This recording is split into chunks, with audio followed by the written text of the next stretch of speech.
ನಾವು ಕರೆದ ಹಾಲನ್ನ ಬರೀ ತುಪ್ಪನೇ ಮಾಡೋದು ತುಪ್ಪ ಮಾಡಿ ನಾವು ಮಾರಾಟ ಕೂಡ ಮಾಡ್ತೀವಿ. ಅದರಿಂದ ನಾವು ಸಸ್ಟೈನಬಲ್ ಆಗಿ ಬದುಕಿ ನಮ್ಮ ಹಸುಗಳಿಗೂ ಒಂದು ಜೀವ ಕೊಡೋ ಒಂದು ಪ್ರಯತ್ನ ನಾವು ಮಾಡ್ತೀವಿ. ಅದು ನಮ್ಮನ್ನ ಸಾಕ್ತಿದೆ, ನಾವು ಅದನ್ನು ಸಾಕ್ತಿದ್ದೀವಿ. ಇದು ನಾವು ಎಕ್ಸಿಸ್ಟ್ ಆಗ್ತಾಯಿದ್ದೀವಿ.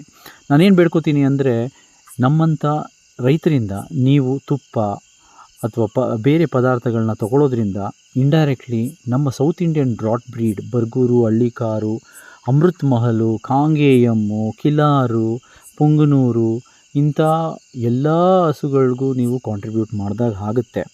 ಅದು ಬಿಟ್ಟು ಬರೀ ನೀವು ನೋಡೋವಂಥ ಬರೀ ಹಾಲು ಜಾಸ್ತಿ ಕೊಡುತ್ತೆ ಅಂತ ಗಿರ್ ತಳಿ ತೊಗೊಂಡು ಬಂದುಬಿಟ್ಟು ಗೋಶಾಲೆ ನಡೆಸ್ತಾರೆ. ಕಾಂಕ್ರೇಜು, ಸಾಹಿವಾಲ್ ಅಂತ ಹಸುಗಳನ್ನ ತಂದು ನಡೆಸ್ತಾರೆ, ಗೋಶಾಲೆ ನಡೆಸ್ತೀನಿ ಅಂತ ಹೇಳ್ತಾರೆ. ಅದು ನಮ್ಮ ಪ್ರದೇಶದಲ್ಲ, ಅದು ನಾರ್ತ್ ಇಂಡಿಯಾದು. ಅಲ್ಲಿಗೆ ಅದು ಲೋಕಲ್ ತಳಿ, ಅಲ್ಲಿಗೆ ಅದು ನಾಟಿ ತಳಿ.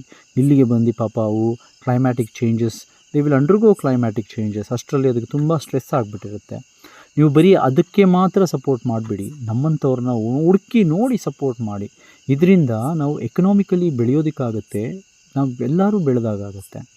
ಈ ಥರ ನಮ್ಮನ್ನ ಬೇಡ್ಕೋತಾ ನನ್ನ ಮಾತುಗಳನ್ನ ಮುಗಿಸ್ತೀನಿ. ತುಂಬ ಥ್ಯಾಂಕ್ಸ್.